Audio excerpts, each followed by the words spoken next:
Hey everyone, it's the Nitty Professor.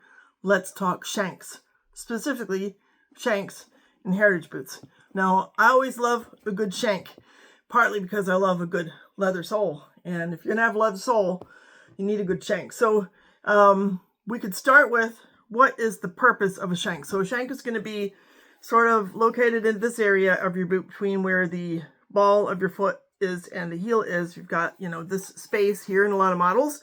And the shank is going to prevent this from collapsing. It's going to support your arch, which is, again, with a leather midsole, leather sole, is quite important. We've got leather midsole, leather insole. I think these, in this particular boot, the midsole might be like a kind of a compressed, glued leather. I've forgotten all the details. They're midsoles and they're midsoles. Veg tan midsoles probably like the ideal. These right here are my Wolverine 1,000 miles in the Pullman leather. Love them, love them, love them to death. So it's going to prevent overflexing. That's what a shank will do in the midfoot. You don't want to flex too much. Also helps to distribute your weight across the boot. You've got this piece in there that's just supporting the length of the boot, so it helps to distribute your weight better when you're carrying a load, which could just entail walking, right? And it stabilizes that transition from heel to toe as you're walking, or maybe running. Could run in a heritage boot. People have done it, right? Without a shank, over time your boot's going to kind of collapse. I have plenty of Clark's desert boots that illustrate that principle very well. So let's go into types of shanks. I've got 4 basic types here that occur in heritage boots. Maybe if you count the shank list, kind of add one onto the list. But the steel shank is probably arguably your best, like your best support. It's going to offer maximum rigidity, and it's great if you're standing at work for a long period of time. Very durable.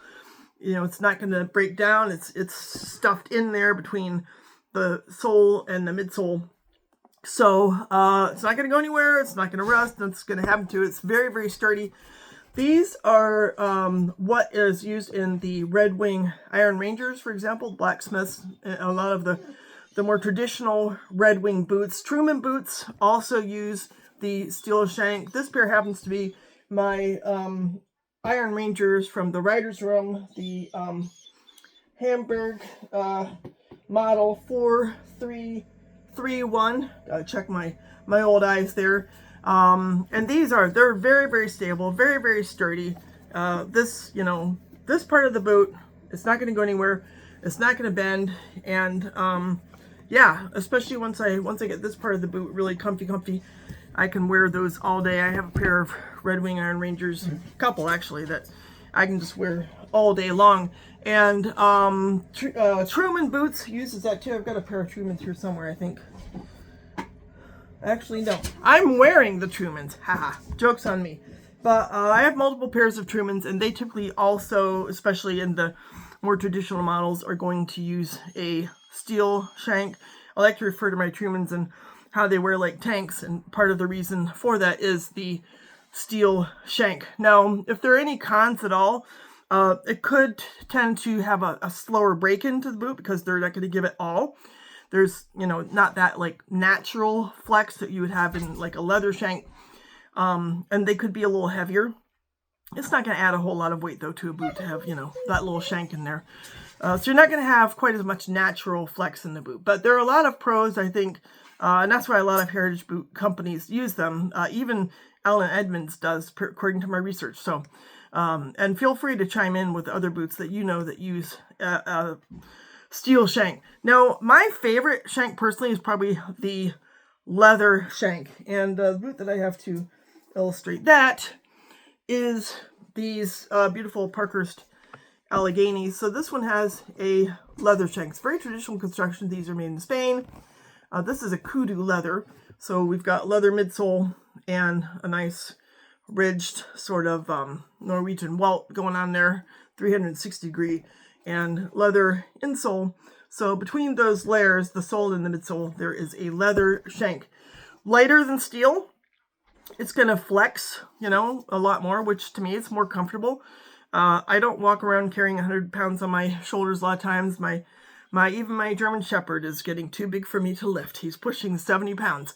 And a nice advantage also regarding break-in is that your leather shank is going to break in and mold to your foot just like the rest of the boot is. So it's not that same rigid support that you have with the Iron Rangers or a more robust like a Truman.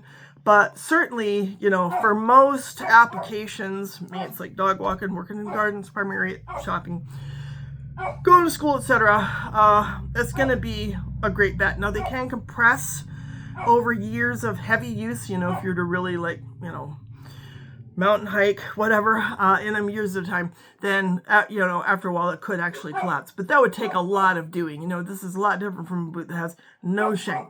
So it's supportive, but it's also like more organic, more forgiving, and arguably maybe even a little more natural. So personally, my personal favorite is a leather shank, and I'd love to know after this is all said and done what your favorite is. If you have a favorite shank, that'd be cool to know.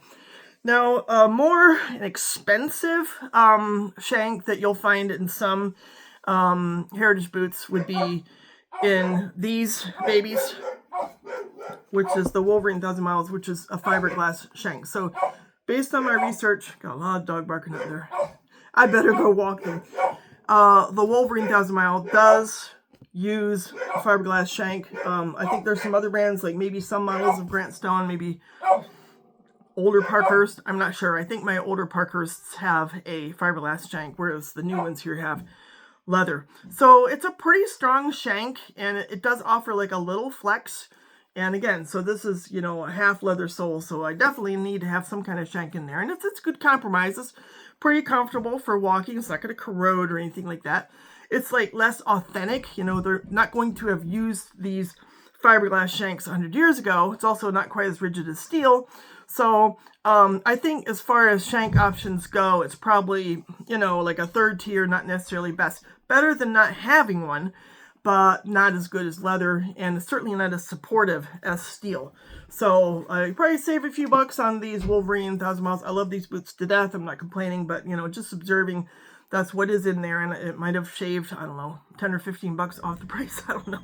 So, yeah, love my Wolverines, but my version of heavy duty is probably a lot lighter duty than some of you guys out there. So then, I do also have a pair of Grant Stones. Now, to my knowledge, these have a leather shank. These are the Diesel boot in the Italian jungle kangaroo. So I think most Grant Stones do use a leather shank, but according to my research, not all of them. And I don't know if there's like a difference from men's to women's boots, which I wouldn't be surprised at, but I do love these boots. They're awesome, extremely comfortable, very supportive. I assume they have a leather shank. So here's the kind of boot that has no shank. These are Clark's Desert Boots. And there are, you know, for example, I have a pair of Rancourts, like your moccasin construction, may not have a shank. The wedge sole, probably unlikely to have a shank. It's less likely to need one. Now these shoes, arguably, they could use a shank because right in here, right, that's what we're talking about, collapsing.